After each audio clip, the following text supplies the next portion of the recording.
Okay. Water బాగా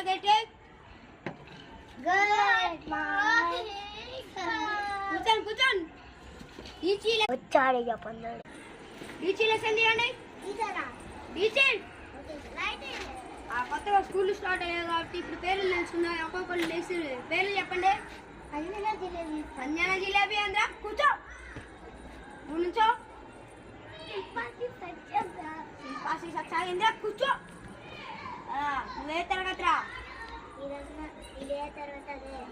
ఇదే తరగతి. నెంబర్ 10 తీయండి. ఇప్పుడే స్కూల్ స్టార్ట్ అయింది. వెళ్ళి తాగి రాపోతుందరా. ఎవడో స్కూల్లో ఫోన్ తెచ్చాడంటే ఎవడు రాడు. నుంచో నుంచో.